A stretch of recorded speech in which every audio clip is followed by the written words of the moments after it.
Good morning student, welcome back to English reader class. Today I will teach you chapter 10 and your chapter name is The Happy School. This is the story of Happy School and Raman Mama, a very old who was no learned yet wiser than many of us. ये कहानी happy school और रमन मामा की है। रमन मामा जो कि ज़्यादा पढ़े लिखे नहीं थे लेकिन हम सबसे ज़्यादा बुद्धिमान थे। वाइजर मीन्स बुद्धिमान थे। There were one things he knew better any one that love vague love and there was nothing so bad in this world that could be change with love kindness and understanding. वे हम सबसे ज़्यादा बहुत ही बेहतर तरीके से जानते थे कि प्रेम, दया और अच्छी समझ से सब कुछ बदला जा सकता है। ये सब बात उनमें सबसे अलग थी। And because he believe in and act according he was very popular specially with young children who loved the understood best of all. और अपनी इसी आदत के कारण वो छोटे और समझदार मतलब जो बच्चे छोटे होते थे यंग चिल्ड्रन जो छोटे बच्चे होते थे उनमें काफ़ी पॉपुलर थे और वो इस बात पे भरोसा रखते थे कि प्यार और दया से और अच्छी समझ से हम किसी को भी बदल सकते हैं। In happy school many children who came with a lost और forlorn look and their turn very morning underwent a magical metamorphosis. This is how the magic unfolded. और उस हैप्पी स्कूल में बहुत से बच्चे ऐसे आते थे जो कुछ नहीं जानते थे और वहाँ से बहुत कुछ सीख के एक जादुई तरीके से सीख के जाते थे। Often parents brought him their young children, saying they were naughty and not obey them and punishment did not seem to help. कुछ गार्जियंस ऐसे आते थे, माता पिता ऐसे आते थे अपने बच्चों को लेकर और उनकी शिकायत रहती थी कि ये किसी का कहना नहीं मानते हैं और इन्हें कोई भी सजा दो तो वो इनके लिए किसी काम की नहीं रहती है। And the old man Raman mama he was fondly called only smile and socked his hand.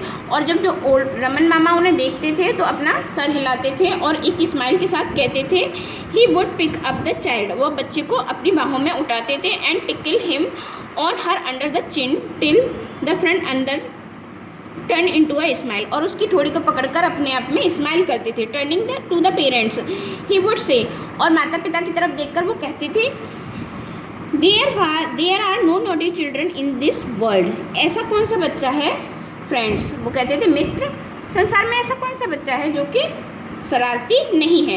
And if they appear so, और जैसा वो दिखाई देता है ऐसा नहीं है। It is because we have not love और अंडरस्टूड इनफ। पर हम इस सबसे ज़्यादा हमको क्या ज़रूरत है, हमें अपना प्रेम और उन्हें समझने की सबसे ज़्यादा ज़रूरत है। Send this little one to my happy school and you will soon see a change.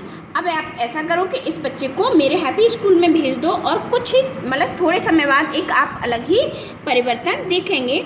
Spending a few hours with Raman mama was like a magical therapy for the parents and student alike. और कुछ घंटे के लिए जो रमन मामा होते थे वो बच्चे पर एक मैजिकल थेरेपी करते थे जो उनके लिए हेल्पफुल होती थी।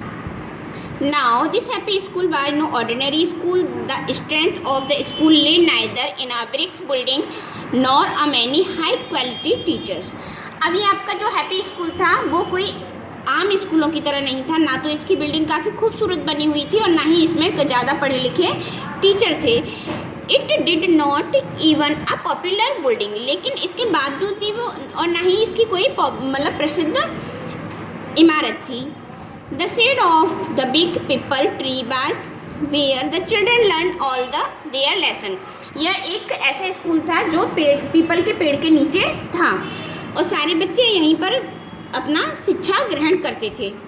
Most of the children who came to Raman Mama's school could not afford pen or pencil or books or even a slate. और ज़्यादातर बच्चे जो रमन मामा के स्कूल में आते थे, ना तो उनके पास अपना कोई पेन होता था, ना पेंसिल, ना बुक, ना स्लेट, कुछ भी नहीं होता था. The children were told to collect a little sand from the receivers and spread it in the front of them. बच्चे वहाँ पर क्या करते थे, सैंड्स मीन्स जो मिट्टी होती है उसको इकट्ठा करते थे. Then with a little twig means branch, जो पेड़ की शाखाएं होती हैं ना उससे, सर्विंग एज अ पेन, और उससे तोड़ के वो एक पेन बनाते थे. They learn to draw letter और अल्फ़ाबेट ऑन इट, और जो मिट्टी इकट्ठी की होती थी उस पर वो ABCD या छोटा बड़ा जो भी उनके अल्फ़ाबेट होते थे उन्हें राइट करके सीखते थे. As for reading, what could be more exciting than reading a letter than that you have made you on your own.